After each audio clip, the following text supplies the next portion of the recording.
Bueno, retomando las clases y haciendo un poco de el raconto de lo que habíamos visto antes, vamos a tomar como hilo conductor de las propiedades físicas de los minerales dos escenarios como lo muestra en la diapositiva 1, que es el lugar donde se pueden formar los minerales. Uno hacia la izquierda es un lugar que es el borde de subducción. El ejemplo puede ser perfectamente el borde oeste de Sudamérica, y en donde están dos situaciones, por un lado el fondo del océano y del otro lado un cordón montañoso.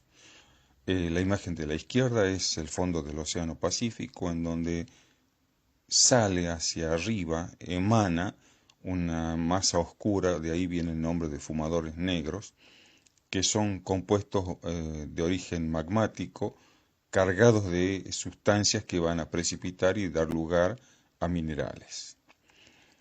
¿Qué pasa con los minerales? Los minerales provienen de una asociación, de una nucleación de elementos y moléculas. Y la diapositiva 2, como lo muestra, es la empaquetadura de la halita.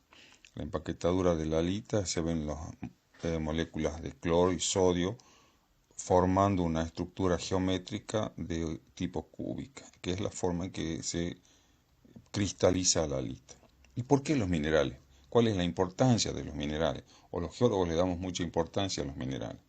En realidad cada vez van copando las situaciones minerales o la geología la vida cotidiana. No vamos a poder hablar de todo eso ahora, pero vamos a ir incursionando de a poco.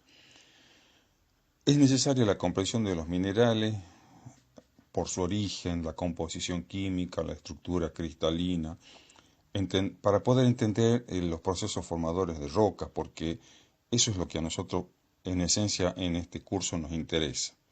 Sin embargo, hay otros intereses también de los minerales. También significa entablar una relación de la coexistencia de las asociaciones de especies minerales que van a dar lugar a un determinado tipo de roca, en un lugar determinado, a una profundidad determinada. Es la forma en que se puede ir conociendo la Tierra. Todos los minerales constituyen no solo la corteza terrestre, que es la parte más superficial, sino el interior de la Tierra. Y de acuerdo a las características y las condiciones de los minerales, se puede establecer las diferencias de su origen, de su proveniencia. Los minerales se forman en rangos bastante definidos de presión y temperatura, y por supuesto y de medio químico, y por ello sirven como indicadores de esas condiciones de formación. La próxima diapositiva es la imagen de una estructura muy geométrica de un mineral. Y de ahí vienen lo que son las definiciones. En ciencia hacen falta las definiciones porque son como paréntesis, son rangos de identificación. En una clase pasada yo les he preguntado si qué era importante, si el conocimiento científico o el lenguaje de ese conocimiento científico. Y era una pregunta un tanto tramposa porque en realidad las dos cosas son importantes. Uno puede tener el conocimiento, pero si no sabe cómo transmitirlo, o cada grupo transmite ese conocimiento bajo un lenguaje diferente, no se van a lograr entender y es como que se estuviera hablando de cosas distintas. Bueno, la mineralogía posiblemente es la rama más antigua de la geología, estudia las propiedades físicas y químicas de los minerales. Sobre todo en un comienzo eran solo los que se encontraban en el planeta y descartaban los que venían de afuera, es decir, los que llegaban viajando en meteoritos o en los cuerpos espaciales. Y un mineral, de ahí viene la definición, es un sólido, inorgánico, de origen natural y ahí amplía. Ya pueden ser estudiados otros cuerpos que son de origen natural aunque no estén en la Tierra y que presentan una composición química definida dentro de ciertos rangos. Hay pequeñas variaciones y son aceptadas y que están configurados en un estado cristalino. Bueno, la materia puede estar en estado sólido y en dos amorfo o cristalino. Y el estado amorfo es en el caso de que la materia, los sólidos que conforman no están ordenados, no tienen formas bien definidas y Esta es la diapositiva que sigue, la diapositiva número 7, donde se ve una estructura cristalina, vuelta a plantearla el cloruro de sodio porque posiblemente sea la más fácil de comprender. Es una geometría cúbica, tiene un ordenamiento interno, la distribución de los átomos de cloro y de sodio, y otro que ya en realidad no debiera ser, es el estado amorfo nada más representar, y no debe ser considerado mineral por definición. Por definición, al tener esa estructura como vidrio, deja de ser considerado como mineral. ¿Y qué es lo que debe incluir una materia sólida para ser considerada como mineral? Entonces, el origen natural, ser inorgánica, sólida, una fórmula química definida y una estructura cristalina definida. ¿Qué es el origen natural? Bueno, es como mostrábamos en la primera diapositiva, en las dos primeras imágenes. Está formado en los procesos naturales, el vulcanismo, el emplazamiento de cuerpos ígneos, precipitaciones en ambientes salinos.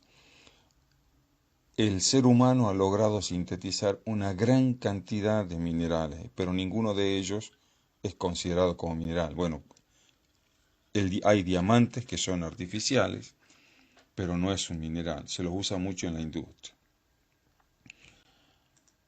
Las diapositivas que sigue, la 10 y la 11, son dos situaciones. Una es como se ve un derrame de una colada lábica, se ve la incandescencia y eso va a dar lugar a minerales. Y después otro también en un área volcánica bajo otro proceso que es la formación de azufre.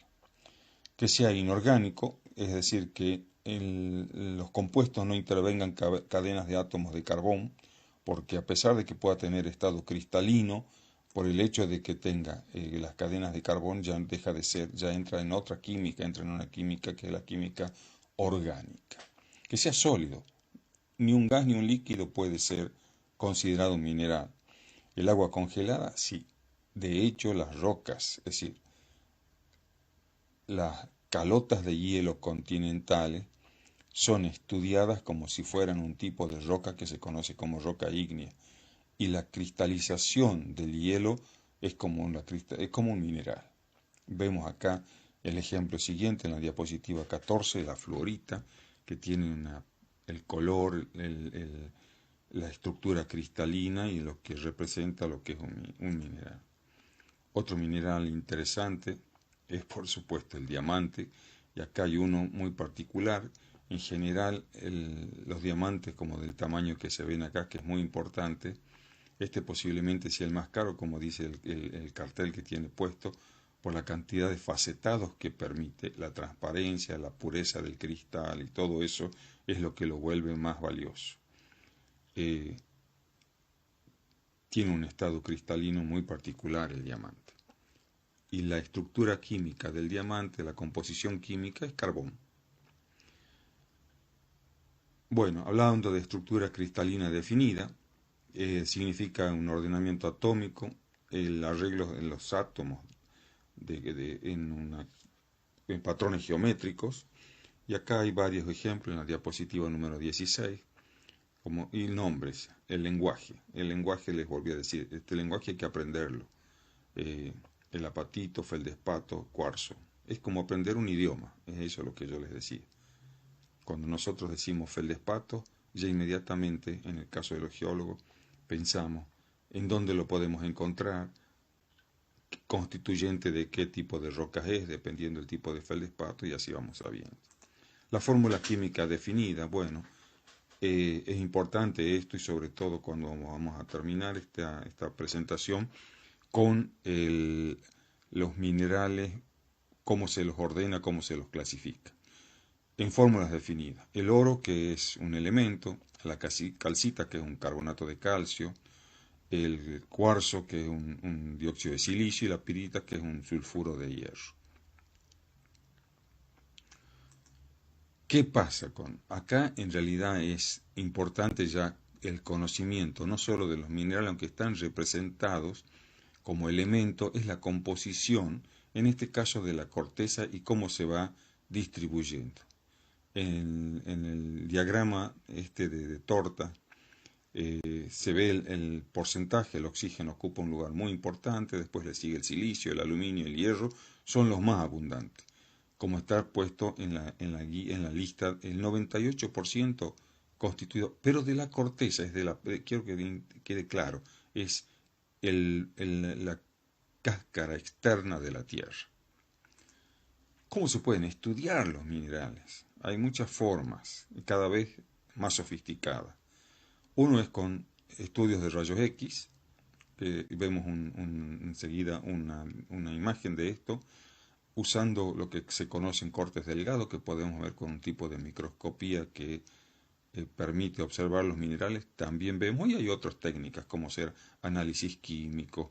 Eh, Esto es en la diapositiva 20, un difractograma de rayos X. En la diapositiva 21 es una microfotografía de minerales de anfibio. Estos verdes que se ven así, la estructura geométrica muy bien armada, y se ve también una de las propiedades físicas, unas líneas negras dentro del anfibio, es una de las propiedades físicas que vamos a hablar enseguida también. Otra microfotografía que es de un zircón, que tiene en su interior inclusiones fluidas. Los zircones han cobrado últimamente mucha importancia porque ayudan a identificar o determinar edades. La diapositiva número 23, es decir, ¿de dónde vienen los minerales? Habíamos dicho que lo fundido, ya sea que enfríen en la superficie o que enfríen en el interior de la Tierra, van a dar lugar a minerales. En este caso, hacia el primero de arriba, no corresponde exactamente pero bueno, piroxenos. Y la evaporación van a dar también algunos minerales que son interesantes de estudiar. Los de evaporación son los minerales más jóvenes que hay. Y llegamos a las propiedades físicas. Las propiedades, ¿para qué sirven las propiedades físicas? Una de las cosas es el uso en la identificación y reconocimiento de los minerales. Que estas propiedades físicas dependen de la composición química, del sistema en que cristalizan. Decíamos, hemos visto cristales de forma cúbica, otros de otras formas mucho más elaboradas, y los tipos de enlaces de los átomos, el tipo de atracción que tengan esos átomos entre sí. Todo eso va a dar como resultado una cantidad de propiedades físicas que son las que vamos a ir detallando y describiendo a lo largo de este encuentro. ¿Cómo puedo identificar los minerales? Si yo tengo el color, conozco el brillo, la dureza, la raya, la densidad del mineral, la forma cristalina, el clivaje o la fractura y las propiedades especiales. Hay propiedades físicas que dependen de la luz, de las que he mencionado. El color, la raya y el brillo dependen de la luz. El color es una respuesta del ojo al intervalo de luz visible, nada más, dentro del espectro electromagnético. En realidad es el color de todas las cosas. Y así hay minerales que son incoloros, hay unos que son opacos y hay minerales coloreados. Y de los coloreados tienen dos posibilidades, los que son idiocromáticos y los que son alocromáticos. Y seguimos con el color. El color es la propiedad más evidente. Es lo que primero nos llega al ojo. Yo les he mostrado en una de las imágenes, en algunos de los encuentros anteriores, donde dentro de un retículo de cuadrados se veían círculos. Y el ojo hace ese tipo de juegos. Por eso digo, el color es la que más atrae, la que más nos confiamos nosotros. Idiocromático como el azufre, quiere decir que tiene un solo color. Y alocromático como el cuarzo, que tiene la posibilidad de tener varios tipos de colores. Como están en la imagen de la diapositiva número 27, en donde vemos un cuarzo rosa, un cuarzo translúcido y un cuarzo ahumado. Seguimos hacia la imagen siguiente y vemos dos. Una hacia la izquierda de un tipo de forma que es la geoda, y hacia la derecha un ya tallado y todo, lo que se conoce un mineral que es la bolivianita. En realidad el nombre del mineral es el ametrino, y les cuento una breve historia del ametrino. La geoda en este caso es una geoda que ha sido, diría, coloreada por el hombre, por eso tiene ese color. Pero el ametrino es un cuarzo en donde confluyen dos tipos de cuarzo, dos tipos de color del cuarzo. Uno que es el citrino, que es amarillo, y la otra que es la amatista. Cuando el uso del ametrino comenzó a expandirse, cuando fue más conocido, pensaban que era un cuarzo que había sido coloreado, que había sido teñido por el hombre. Hasta que no, se descubrió que es un cuarzo que la naturaleza ha hecho ese juego y ha dado de los dos cuarzos, el citrino y la amatista, un tercero que es el ametrino con los dos colores juntos. La siguiente propiedad física que mencionamos y que describimos es el brillo. Otro rasgo del efecto de las ondas lumínicas, y puede dividirse en dos extremos, diría, uno metálico y otro no metálico. Y puede haber algo intermedio, como siempre ocurre en la naturaleza, que sería un brillo submetálico. El brillo es el aspecto que adquiere la superficie del mineral cuando refleja la luz. Eso es. Y del metálico es muy característico, y hay como que todo lo que corresponde al brillo metálico está unificado. Sin embargo, el no metálico tiene sus divisiones porque tiene diferencias o particularidades que pueden ser marcadas, como ser en el cuarzo el brillo vítreo, el brillo resinoso o el adamantino, y es la forma en que este, se va describiendo el brillo dentro de los minerales. Una propiedad muy llamativa y que tiene mucha relevancia es la dureza. Y la dureza está definida como la resistencia del mineral a ser rayado, que la raya consiste en rasparlo con un elemento punzante, y la dureza va a depender de la estructura cristalina. Para definir la dureza hay varias escalas. La primera que vemos en la diapositiva 32 es una escala relativa, está escrita ahí, no la vamos a mencionar ahora. Y después sigue una escala que es ampliamente usada, que es la escala de Mohs. Tiene 10 rangos, tiene 10 yo diría que es una escala comparativa, no es como una escala de uso rápido, no requiere más que elementos relativamente simples para medirlo, que ya lo vamos a ver cuáles son. Están enlistados, es importante aprendérselo. El más blando de todos es el talco y el más duro es el diamante. En la diapositiva que sigue es una escala, están comparadas, una escala de dureza absoluta, que es de Knopp, y una escala de dureza relativa, que es la de Mohs, que es la que acabamos de ver. La dureza absoluta en este caso responde a un requerimiento de patrones de medida, sobre todo cuando se trabaja con materiales para la construcción de cualquier cosa. Entonces, como que hay que tener un valor de la dureza bien afianzado, bien conocido. En la diapositiva que vamos a mostrar ahora está, como les decía, cómo se puede medir en la escala de Mohs y están con qué elementos. El talco y el yeso se pueden rayar con la uña, como muestra ahí la escala. Y bueno, el diamante solo lo puede rayar o marcar otro diamante nada más. La diapositiva que viene, la que sigue, es la número 36 y muestra otra de las propiedades de los minerales que depende también de la empaquetadura atómica y de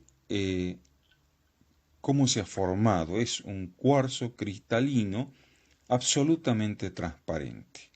Es una especie bastante rara, es una especie de joyería directamente. Otro especie de joyería es la que sigue, es el diamante. Es el mineral más duro, como le decía en la escala de Mohs, ocupa el lugar número 10. Acá se ve en la imagen de la diapositiva 37, está engarzado en la roca y se ve todavía, eso es importante, y se ve todavía la forma, la geometría, es decir, la cristalinidad del mineral este. El diamante no es 10 veces más duro, es en la escala relativa, es en la escala de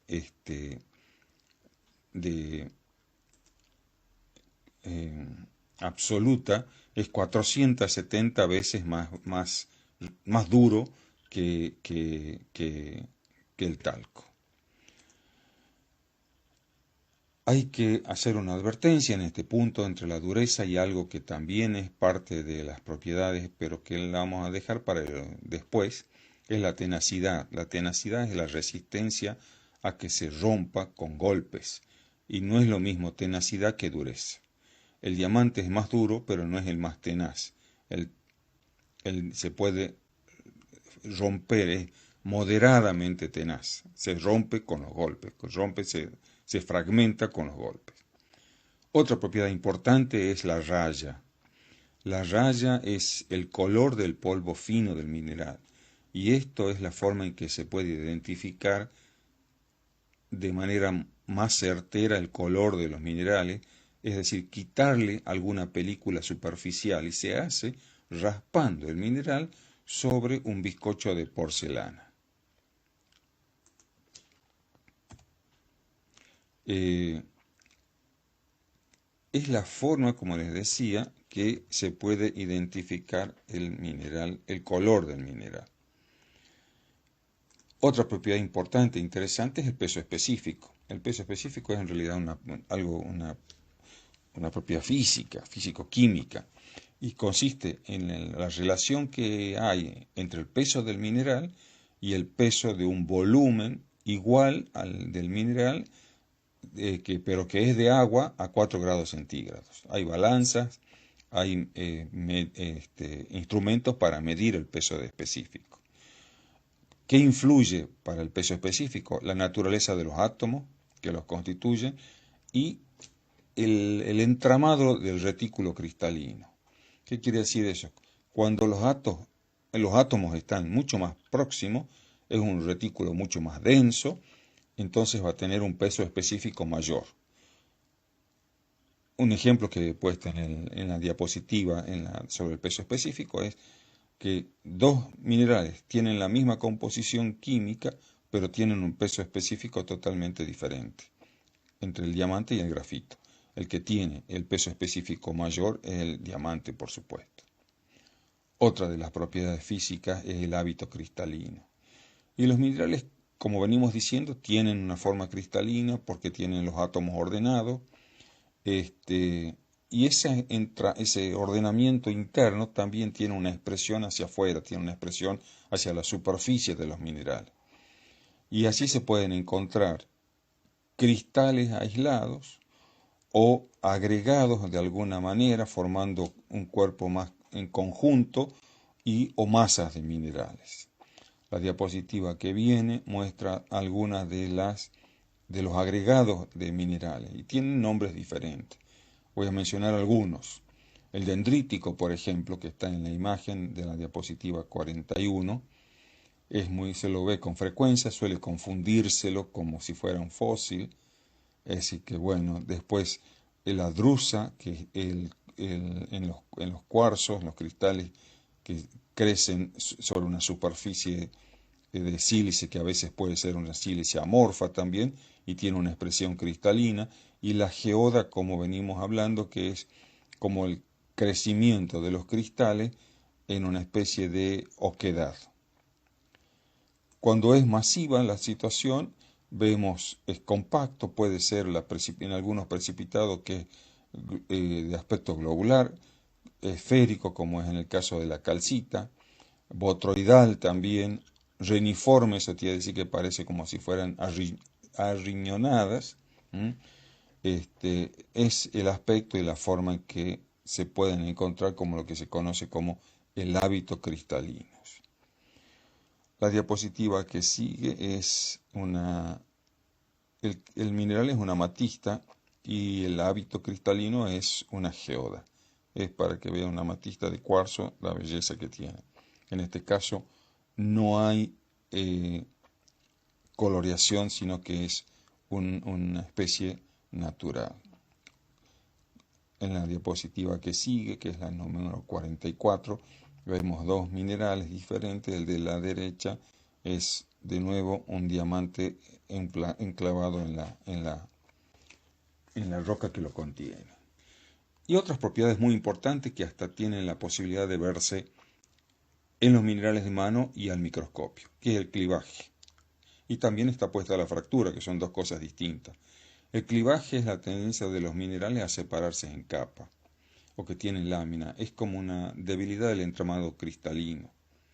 Y la fractura es cuando, al golpearlo, al ser sometido a impacto, los minerales se rompen siguiendo cualquier tipo de plano, un plano aleatorio. El clivaje perfecto es en mica, en la muscovita y la biotita, sin clivaje el cuarzo, y después la obsidiana, que es esta roca, llamémosle, de vidrio volcánico, que se rompe con fractura concoidal. Bueno, acá tenemos el ejemplo habíamos visto una diapositiva, una de las primeras, el anfíbol, que les mostraba las líneas oscuras y que eso es parte del clivaje.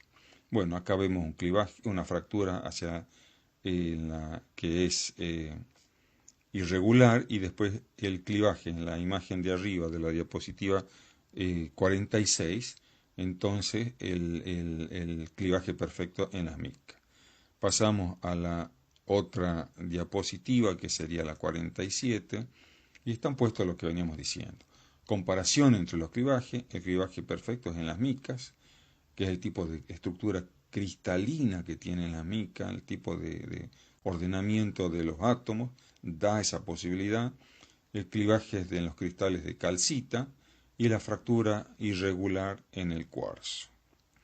Vamos a pasar a otra imagen, que es la diapositiva número 48, y vemos la fractura de la obsidiana. Y aclaro lo que vengo diciendo. La obsidiana no debe ser considerada un mineral, ya que es un vidrio volcánico. Por el tipo de fractura, que da una fractura astillosa, muy filosa, ha tenido mucho uso en el pasado. Los antiguos armaban sus puntas de flecha, armas, cuchillos y herramientas también por el filo que proporcionaba. Las propiedades de los minerales siguen muy extensas, y sigue porque hay cuestiones muy particulares dentro de los minerales. Las propiedades especiales, como ser el magnetismo. Hay minerales, el magnetismo puede ser natural o puede ser inducido, puede ser impulsado por el hombre. La luminosidad, que sea de la fluorita. El sabor, muy usado en la halita, en el cloruro de sodio. El olor es una de las propiedades en el caso de los sulfuros. La reacción al ácido clorhídrico de la calcita.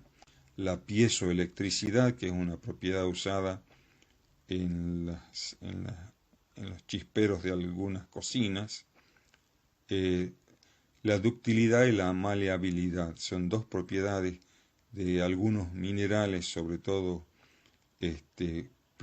oro y plata, que ayudan a su valor. La ductilidad es que se puede hacer como hilos, y la maleabilidad es que puede ser láminas. El oro y la plata no solo tienen eso, sino que también tienen la posibilidad de ser muy buenos conductores, nada más que su valor no los hace adecuado para usarlo en el cableado eléctrico. En la diapositiva que sigue, la número 50, se ve algunos hilos de la plata, que es de una forma natural. Hay veces en algunos lugares en donde sí es necesaria la conductividad que tiene el oro o la plata, y se usa, sobre todo en instrumentales muy costosos o en naves espaciales, por ejemplo. Y entramos a lo que es la importancia económica de los minerales. Los minerales están presentes en el uso cotidiano. Empezábamos hablando del oro y la plata, eso no es el uso cotidiano actualmente. Curiosamente, el mayor uso que tiene el oro, el país que más consume oro es India, y lo consume como joyería. Pero tienen otro uso los minerales, en la fabricación de ladrillos, el vidrio, los cementos, en la fabricación de autos, las computadoras y las naves espaciales. Otra de las propiedades de los minerales es la desviación de la luz, es la refracción. Cuando un haz de luz entra en un medio, la onda se desvía y da esa doble refracción. Es como cuando se introduce un lápiz en un vaso con agua y se ve como si el lápiz se desviara. La geometría, el largo del lápiz queda al ojo como quebrado. Es simplemente el desvío de la onda al pasar de un medio a otro. Polimorfismo es otra de las propiedades físicas. Se da en algunos minerales de origen como el carbono y el grafito y el diamante, que tienen la composición química de carbono, pero cristalizan en estructuras cristalinas diferentes. De ahí vienen algunas propiedades distintas dentro de esos dos componentes, es decir, del grafito y del diamante.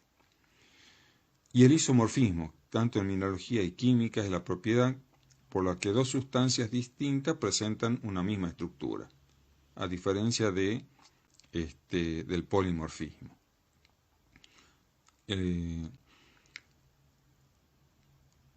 La distribución de los átomos y las moléculas son capaces de formar una red cristalina semejante.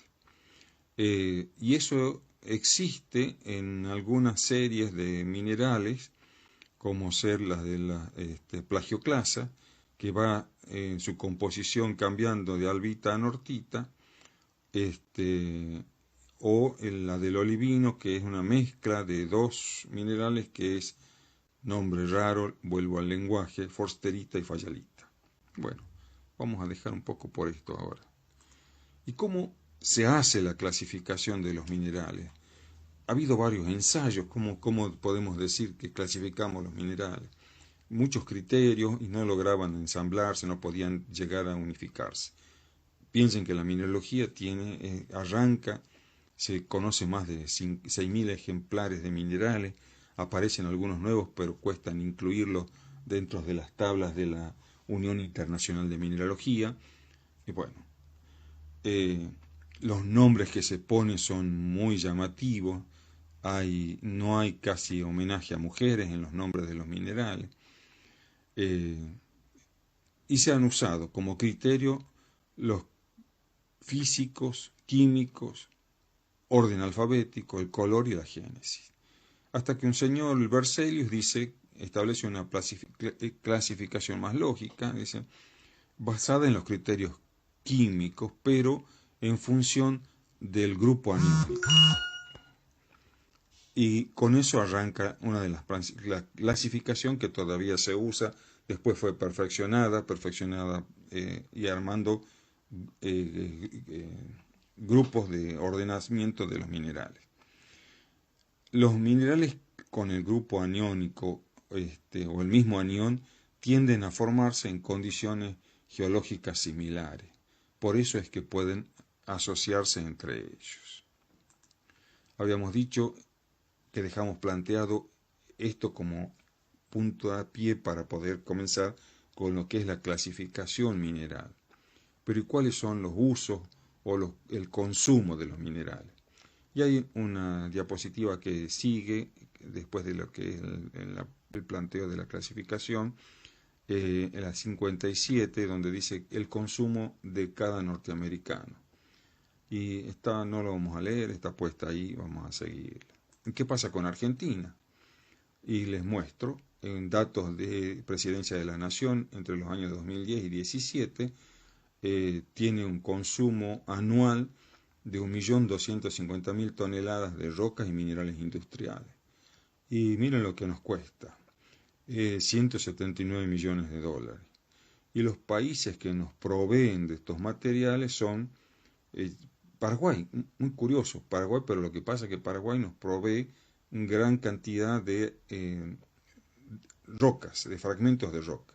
Después le sigue Perú, Canadá, Marruecos, y eso es lo que recibimos desde el exterior y el costo que nos significa. A mí me resulta llamativo, la Argentina tiene, por ejemplo, el azufre, consumimos bastante azufre y el azufre se usa para hacer el ácido sulfúrico que se usa en la industria. Eh, Tenemos yacimientos de azufre en la Puna Argentina, pero queda distante el recorrido, el poder hacerlo llegar a las zonas de consumo debe ser un costo adicional que justifica la importación. Y una pregunta al final para cerrar y decir, bueno, ¿puede resultar riesgoso para el ser humano alguno de los minerales? ¿Es posible que la proximidad de algunos minerales nos resulte de riesgo para la salud, riesgo para la integridad? ¿Y de qué depende la utilidad de los minerales? ¿Qué hace que los minerales tengan valor, tengan un requerimiento para ser usados? Y por último, y cerrando y diciendo, miren, es esta famosa piedra en la diapositiva 61, que representa y tuvo una gran movida con los cambios del calendario, de lo que significaba la cabeza de esa escultura para desarrollar y hacer cálculos y proyecciones sobre el universo, la Tierra y el tiempo. Muchas gracias.